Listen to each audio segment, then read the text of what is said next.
नमस्कार दोस्तों, स्वागत है आपका हमारे चैनल में। दोस्तों 2024 में कौन होगा देश का प्रधानमंत्री? सबसे बड़ा सवाल सबके मन में। यही सवाल नरेंद्र मोदी, राहुल गांधी या फिर किसी तीसरे नेता को भी देश मौका दे सकता है। आज अगर चुनाव हो जाते हैं तो कौन सी पार्टी कितनी सीटें जीती हुई दिखाई देती है, किस गठबंधन को कितनी ताकत मिलेगी? एक तरफ एनडीए जिसके अगवा है प्रधानमंत्री नरेंद्र मोदी, दूसरी तरफ इंडिया अलायंस है, उसमें 26 पार्टियां हैं। इस अलायंस बनने के बाद यह सर्वे हुआ है, इसलिए सर्वे बहुत ज्यादा खास है और देश का सबसे बड़ा सर्वे है। सबसे सटीक ओपिनियन पोल हम अपनी ओर से आपको देने जा रहे हैं और पूरे विश्लेषण के साथ हम आपको हर राज्य की परिस्थिति क्या बन रही है वह भी आपको दिखाने के लिए जा रहे हैं। दोस्तों अब की बार देश की जनता किसे सौंपेगी सत्ता? देश की जनता ने किया बहुत बड़ा खुलासा। अभी अभी आया चौंकाने वाला सर्वे। क्या देश से होगा एनडीए अर्थात बीजेपी का सुपड़ा साफ? क्या देश में बन पाएगी इंडिया अर्थात कांग्रेस महागठबंधन की सरकार?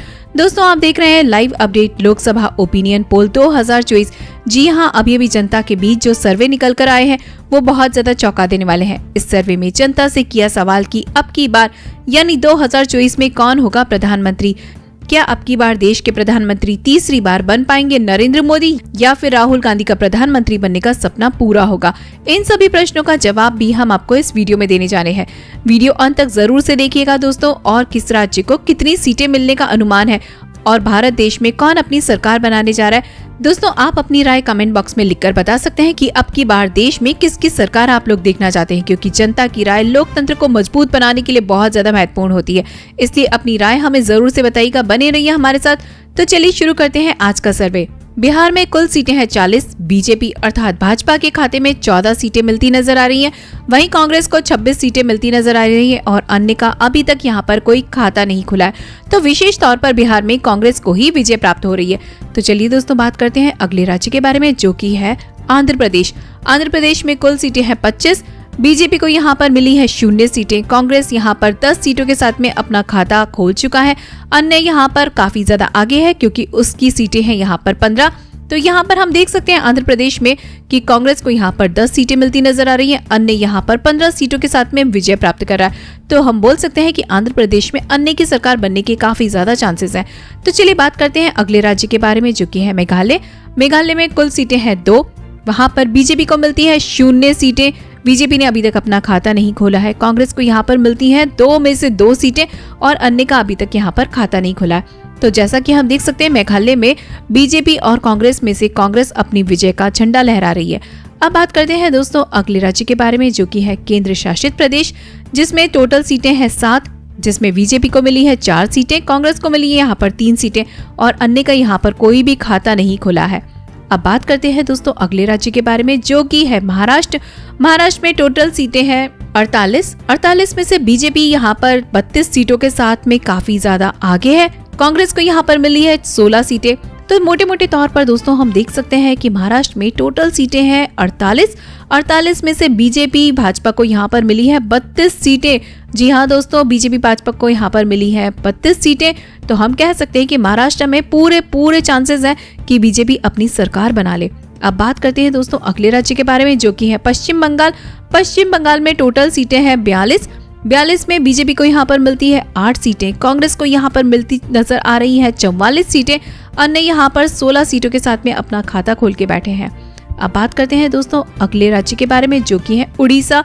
उड़ीसा में दोस्तों टोटल सीटें हैं 21 में से बीजेपी भाजपा को यहाँ पर मिली है सिर्फ 2 सीटें।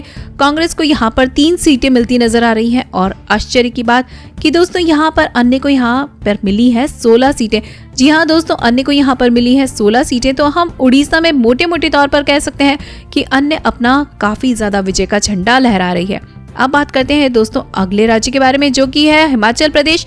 हिमाचल प्रदेश में टोटल सीटें यहाँ पर है 4, जिसमें से बीजेपी को यहाँ पर 2 सीटें मिलती नजर आ रही हैं। कांग्रेस को भी यहाँ पर 2 सीटें मिलती नजर आ रही हैं। अन्य यहाँ पर अपना कोई खाता नहीं खोले हैं। इसलिए हम कह सकते हैं कि हिमाचल प्रदेश में बीजेपी या कांग्रेस में से किसकी सरकार बनेगी ये कहना काफी ज्यादा मुश्किल है, क्योंकि बीजेपी को भी यहाँ पर 2 सीटें मिली है, कांग्रेस को भी यहाँ पर 2 सीटें मिली है। अन्य यहाँ पर अपना खाता नहीं खोले हैं। अब बात करते हैं दोस्तों दिल्ली के बारे में। दिल्ली में कुल सीटें हैं 7 में से बीजेपी भाजपा को यहाँ पर 3 सीटें मिलती है। कांग्रेस को यहाँ पर 4 सीटें मिलती नजर आ रही हैं और अन्य यहाँ पर 0 पर बैठे हैं। तो दोस्तों अगर हम दिल्ली में बात करते हैं तो बीजेपी यहाँ पर 3 सीटों के साथ में बैठे हैं और कांग्रेस यहाँ पर 1 सीट से आगे है। इसलिए कह सकते हैं कि दिल्ली में कांग्रेस की सरकार बनने के चांसेस काफी ज्यादा है। अब बात करते हैं दोस्तों गुजरात के बारे में। गुजरात में कुल सीटें हैं 26 में से बीजेपी भाजपा को 18 सीटें मिलती नजर आ रही है। कांग्रेस को यहाँ पर मिलती हैं 8 सीटें, अन्य को यहाँ पर मिलती हैं 0 सीटें। उन अन्य ने अभी तक यहाँ पर अपना खाता नहीं खोला है, इसलिए वो बैठे हैं 0 पे। तो दोस्तों अगर बात करते हैं गुजरात की, तो गुजरात में बीजेपी भाजपा के जीतने के काफी ज्यादा चांसेस है, क्योंकि 26 में से 18 सीटें सिर्फ बीजेपी भाजपा को मिलती नजर आ रही हैं। अब बात करते हैं दोस्तों अगले राज्य के बारे में, जो कि है राजस्थान। राजस्थान में कुल सीटें हैं 25 में से दोस्तों बीजेपी भाजपा को मिली है 17 सीटें। जी हाँ, 17 सीटें सिर्फ बीजेपी भाजपा को मिली है। कांग्रेस को मिली है यहाँ पर 8 सीटें, अन्य ने यहाँ पर अपना कोई खाता नहीं खोला है, वो बैठे हैं 0 पे। अब बात करते हैं दोस्तों झारखंड के बारे में। झारखंड में यहाँ पर कुल सीटें हैं 14 में से बीजेपी भाजपा को मिलती हैं 7 सीटें, कांग्रेस को मिलती है यहाँ पर 7 सीटें और अन्य यहाँ पर 0 पर बैठे हैं। इसलिए दोस्तों कहना काफी ज्यादा मुश्किल है कि बीजेपी भाजपा या कांग्रेस में से किसकी सरकार बनेगी। दोस्तों हमें कमेंट करके जरूर से बताइएगा कि झारखंड में आप किसकी सरकार देखना चाहते हैं, बीजेपी भाजपा की सरकार को या फिर कांग्रेस की सरकार को। अब बात करते हैं दोस्तों अगले राज्य के बारे में, जो कि है अरुणाचल प्रदेश। अरुणाचल प्रदेश में टोटल सीटें हैं 2 में से बीजेपी भाजपा को यहाँ पर 1 सीट मिलती है, वहीं पर कांग्रेस को भी यहाँ पर 1 सीट मिलती नजर आ रही है। बात करें अन्य की, तो अन्य यहाँ पर अपना 0 के साथ में बैठे हुए हैं। इन्होंने अभी तक अपना कोई खाता नहीं खोला है। तो अरुणाचल प्रदेश में दोस्तों कहना मुश्किल है कि बीजेपी भाजपा अपनी सरकार बनाएगी या फिर कांग्रेस अपनी सरकार बनाएगी। हमें कमेंट बॉक्स में जरूर से बताइएगा दोस्तों कि अरुणाचल प्रदेश में आप किसकी सरकार को देखना चाहते हैं।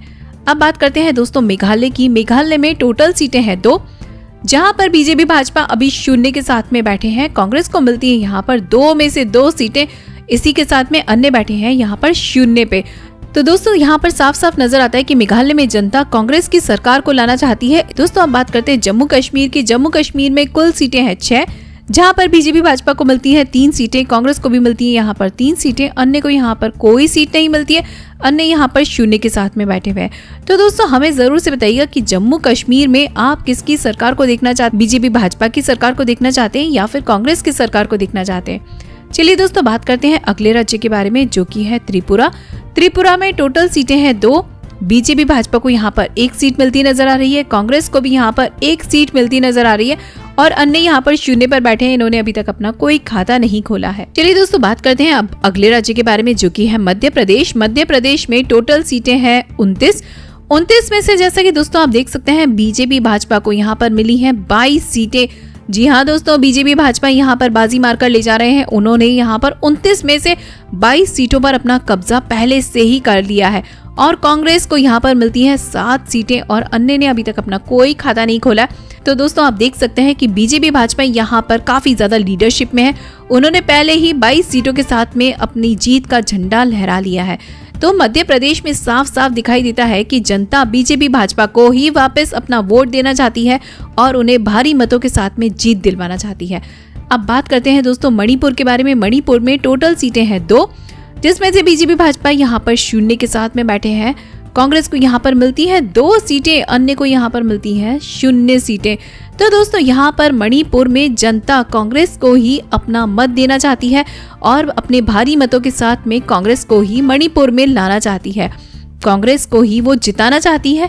हमें कमेंट बॉक्स में जरूर से बताइएगा दोस्तों कि मणिपुर में आप किसकी सरकार को देखना चाहते हैं, बीजेपी भाजपा की सरकार को या फिर कांग्रेस की सरकार को।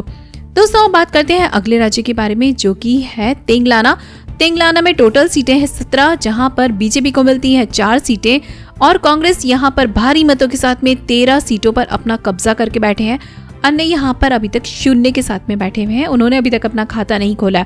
तो दोस्तों जैसा कि हम देख सकते हैं तेलंगाना में कांग्रेस ने 13 सीटों के साथ में अपना खाता खोल लिया है।